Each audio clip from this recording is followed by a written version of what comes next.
Hello, everyone. Welcome to this week's news and notes. It is, well, as I'm recording this, it's Tuesday, a couple days before Thanksgiving, but yeah, Thanksgiving right around the corner. And let's get on with things. First of all, I want to mention with the Sentinels, since I know a lot of people were very interested in what was going on with the Booster Club, getting organized and whatnot. The Booster Club is up and running. There is a Facebook page, Indiana Sentinels fan page, that you can go to, and on it, Chandra Williams has provided a form that you can download and fill out if you are interested in becoming a member of the Booster Club. So that's there, and that's a really good big step for the Sentinels organization. Obviously, the Booster Club is going to be able to assist in making sure the players have what they need, toiletries and food and whatnot. And I know the question does come up from people sometimes. Well, shouldn't the organization be taking care of this? Well, keep in mind, again, these players are not making a lot of money. There is a salary cap in place. The average salary in the FPHL is $275 a week. I'm sorry, $250 a week. Now, they do have their housing taken care of. They don't have to worry about paying for travel or anything like that. The team takes care of that, and they do have their daily stipends when they're on the road. But I don't know how many of you can live on $258 a week. It's not easy. Players have personal expenses, responsibilities that they need to take care of. And so when a booster club is able to step in and help provide extra snacks, meal preparation, toiletries, sheets, bedding, that kind of thing, that goes a long way. And, there are booster clubs for almost all the teams in the league, even the teams that are financially doing well. All right. The ones that have been doing well for a while, like Columbus and Binghamton and places like that. The Booster Club is very intrinsically involved with things there. So, this isn't, the Booster Club is not there because somebody failed to do what they were supposed to be doing or anything like that. This is just an extra thing.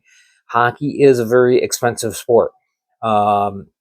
And these players, you consider, a stick costs $300, a single stick. Goaltending equipment, all the pads that the goaltenders wear, and like $3,000 right there. So anytime that they can get a little extra help, it is much appreciated. So, and that's what booster clubs do. So, anyway, contact Chandra Williams. Again, I'm sure that you can find her on the Facebook page. I believe there might also be a link to the Booster Club form on the Indiana Sentinels site, if I remember correctly. All right. Well, speaking of Indiana, they, in name anyway, or in principle, they received another player today.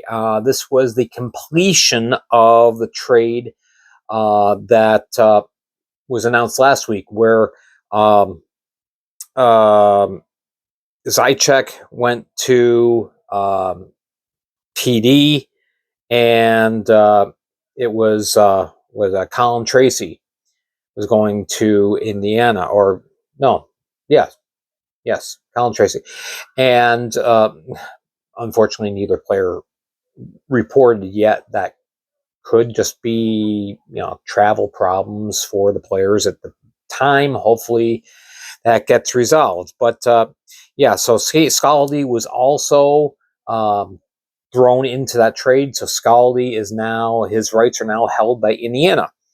A little surprised by it. The trade was a little interesting to me, but anyway. So yeah, PD gets Zajac, and Colin Tracy and Skate Scaldi are supposed to be going to Indiana. Hopefully that'll get worked out by Monday, because Monday, December 1st, is the deadline. Anyone who has been marked as failed to report has to sign by that day, or they are ineligible to play for the remainder of the year with any team in the FPHL. So the deadline, yeah, it's always there. It's always December 1st. And this is a good thing, because you have, even if a player decides, I'm not going to report to so-and-so, such and such a team, and yeah, that way they're able to make plans to, if they get a contract offer to play in Sweden, or in a semi-pro league, whatever, something that is more convenient to them and their situations, their lives, they're able to do that. So, and that just kind of cleans everything up. You don't have all these players that are just kind of floating around that, everybody's wondering, well, what about so-and-so? Is he going to play or not? So anyway, that will be December 1st. And that will also be another impetus for players to make, for teams rather, to make sure that they are legal on their roster, on their active roster. 20 players plus the optional third goaltender if they so desire. That you don't have to carry the third goaltender, but some teams just have the two, some have three. But otherwise, you have 20 players, 18 skaters, and 2 goaltenders. So that will help clean that up. There are still 3 teams that are out there that have exceeded that 20. And so once we hit the first, the lineups have got to get cleaned up. The rosters have to get cleaned up. Everything should be brought up to date on the team web pages.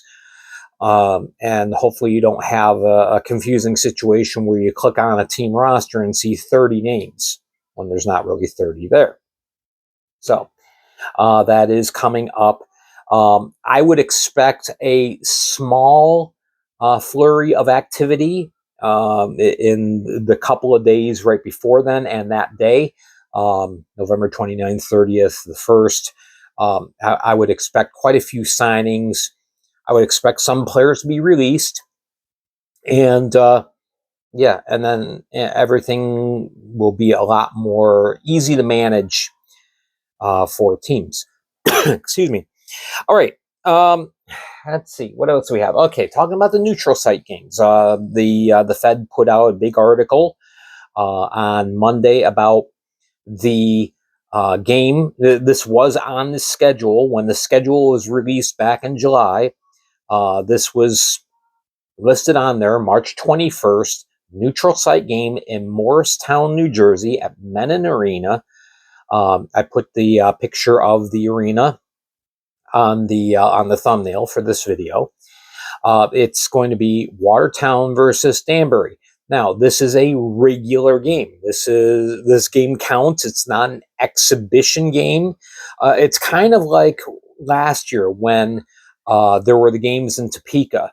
You had the Prowlers and the Zydeco and the Dashers all involved in playing games, but they counted it. They counted in the standings. This game also between Watertown and Danbury will count. But this is to test out a potential new market. We need teams in the Northeast. So this could potentially be a good place to put one. We'll see what the results are. But anyway, Morristown, New Jersey is not that far of a drive from Danbury. I believe it's just a hair past an hour. I think it's like an hour 10 down there. I believe. I checked it out quite a while ago, and it seems that yeah, that's pretty accurate. But anyway, yeah. So at Menon Arena in Morristown, it seats 2,300. If you see the picture, it kind of gives me uh, Danville, Illinois vibes.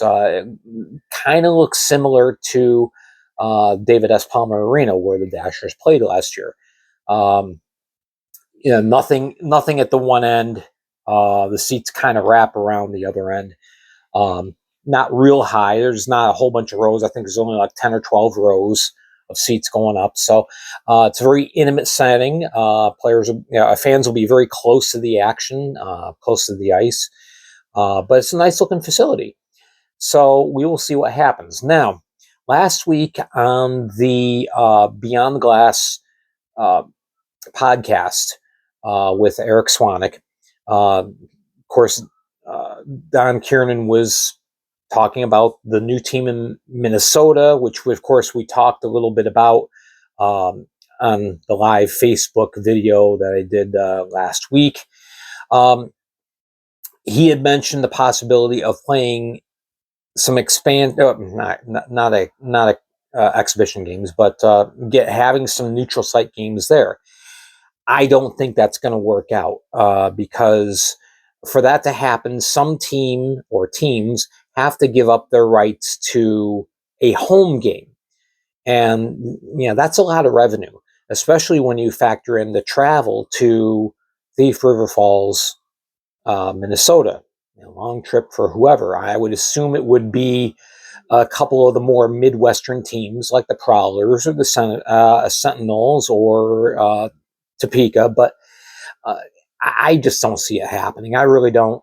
I would say that the chances of you seeing a neutral site game this season in Minnesota is slim to none. Nice wishful thinking, but I just don't think it's practically going to work out. That's just my take. I'm not criticizing Don Kiernan and what he said. I really can't see it working out. It's a nice wish. It's a nice idea, but not this year. I think you're more likely going to see a couple of exhibition games played there before next season begins. All right. So I just want to talk a moment too about Sporfie. Of course, all the teams are broadcasting on their YouTube channel, or in Watertown's case, the Rumble channel. Plus, some have their own contract with local TV companies or internet providers, alternate internet providers, plus radio contracts. And then there's Sporfie. Everybody's on Sporfie. The problem with Sporfie has been it's been quite a lot of different issues, a lot of audio problems, a lot of visual problems, the feed cutting out repeatedly, stream continuity is poor. I was really excited about Sporfie when the season began because they wanted to offer the different camera angles. You could watch from behind the goal, or you could watch your traditional, center red line view from the side. A couple of teams had a third alternate angle as well.